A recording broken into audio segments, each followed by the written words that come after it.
day, students. Welcome to Starry Academy. We will be looking at non-financial assets today.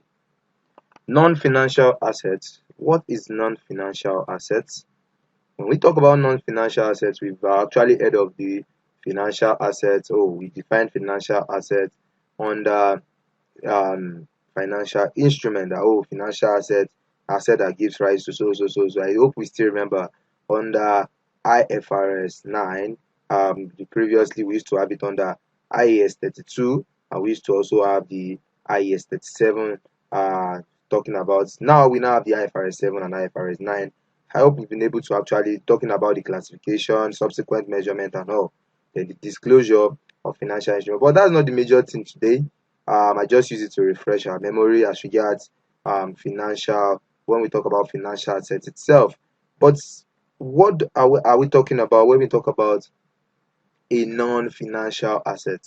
A non-financial asset refers to an asset that is not traded on the financial market.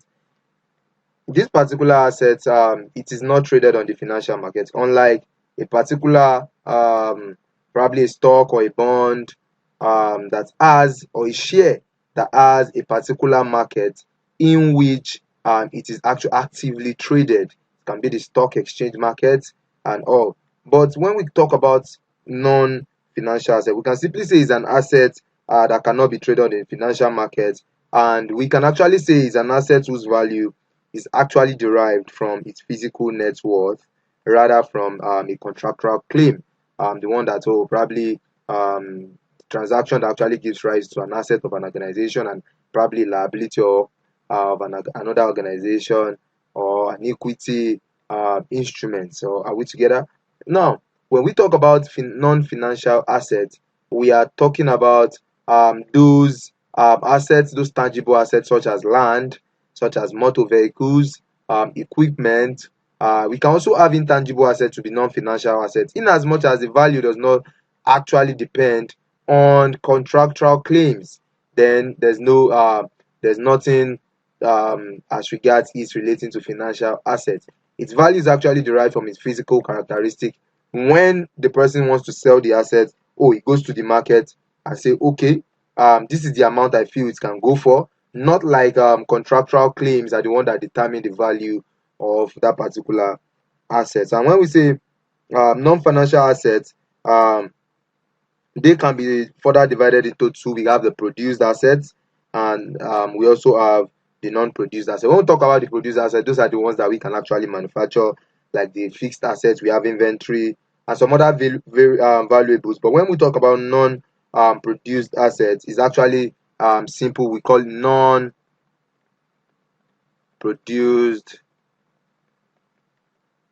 assets.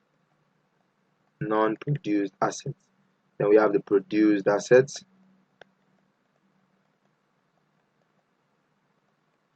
An example of this, we can say land. When we talk about not land. Let's still leave that for now. Let me face the produced assets firstly. When we talk, I spoke about fixed assets. Yeah, we can have land here, which is a natural resources. We can also have resources. We can also have leases. We can have licenses. All these are not a produced non-financial asset. They are non-produced. That's why we call them non-produced asset. Unlike that, we can actually manufacture, like the fixed assets, such as the fixed assets. We can have equipment, machineries, and all fixed assets. We can also have inventory. Yeah, inventory. Inventory spoken about in IAS 2. Hope we still remember this. We can even have other valuables. But just know that when we talk about when we talk about non-produced assets here, we're actually talking about land or non-produced assets. We are talking about natural resources. In fact, we can have goodwill. We can have marketing asset as a non-produced asset. Now let's move further. Non-financial assets are important for companies, and they can be used as a collateral. Yes, we can use. Imagine we want to have a credit from a bank now, or financial institution. We can put that non-financial asset and say, okay, if in a situation whereby we are unable to recover or we are unable to pay back, this particular credit, then you should actually take this. That's what we can actually put it down, in as much as the credit institution can our financial institution can actually receive it as worthy, or they feel it is worth the credits that they are giving us, and they are included on the balance sheet. Yeah, we can actually see them on the balance sheet.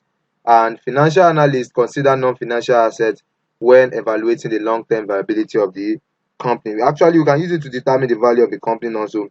Um, I wish okay, I in our minds I believe we are already thinking, oh, can a non-financial asset also become a financial asset? Well, that's not really something to bother about as regards corporate reporting, but I would actually tell us that non-financial assets can be transformed into financial asset. And what is the method through which we can actually transform financial non-financial assets into financial assets?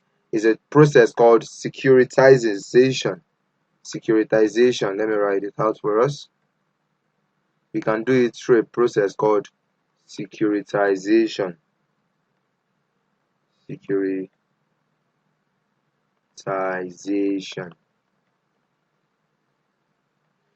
This process, the non-financial assets will now become an underlying asset.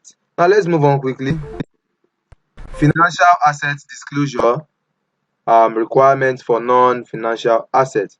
Sorry, financial statement disclosure requirements for non-financial assets. When we are actually looking at non-financial assets, there are some particular disclosure that we should make as regards them.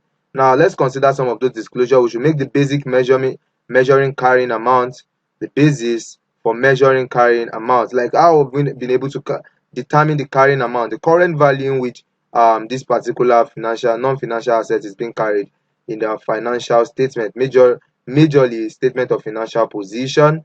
Then we should actually talk about the depreciation method that has been used in arriving, because of non-financial assets will be subject to depreciation, or some of those non-financial assets are subject to depreciation, not everything anyways.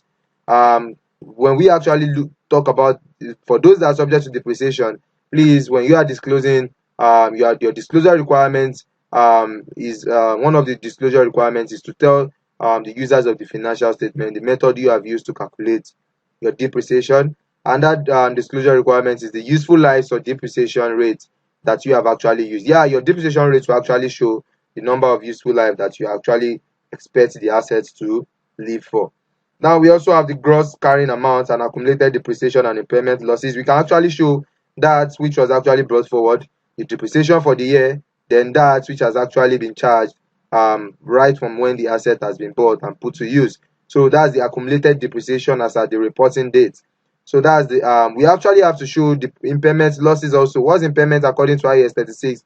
When the recoverable of the carrying amount of an asset, majorly non-current asset, is higher than the recoverable value, then we can actually say that that asset has been impaired, and as such we have to actually go for an impairment, actually deduct an impairment loss or provide for an impairment loss. And that one is a reconciliation of the carrying amount at the beginning and the end of the period, showing, we have to make a reconciliation. That's what I was saying previously, that we had a carrying amount at the beginning of the year for our non-financial assets, and at the end of the year we want to know if this particular carrying amount has been able to change as a result of some particular things that has happened during the year. We could have added to our non-financial assets during the year, and it will actually change the carrying amount, isn't it? We could have disposed some non-financial asset anyways, and acquisition through business combinations also could have come in, as we can actually have goodwill, isn't it? Then we can also have revaluation increase or decrease. I expect us to still remember how we actually treat this, depending on the method in which we have been able to value subsequent measurement of our non-financial assets. That's what will determine our revaluation, how we treat our revaluation increase or decrease. Now we also have our impairment losses. They would have actually made some variation to the carrying amount, and as such we should actually show a reconciliation of the carrying amount at the beginning and at the end of the period, taking into consideration all these which we have actually put there. The depreciation also would have actually made a variation of the carrying amount. The net foreign exchange difference on translation. It's possible for our particular statement, the carrying amount in the financial statement, to be translated in a situation whereby we're having a foreign subsidiary, then we have to translate it using the functional currency of the parent company. And as such, we could have some variation in the when actually exchanging this, or when we actually converting it to the domestic currency and on translation. So as such, we can actually net for we can have a particular exchange difference, probably exchange loss, or we can have exchange gain. So we can actually show the net foreign exchange difference on translation. Then some other things that could have affected it could also be the other movements, probably reclassification of some financial assets, or the recognition of some non-financial assets rather. So as such, it brings us to the end of this particular course under on this particular topic under non-financial assets. Thank you for staying with me, and bye.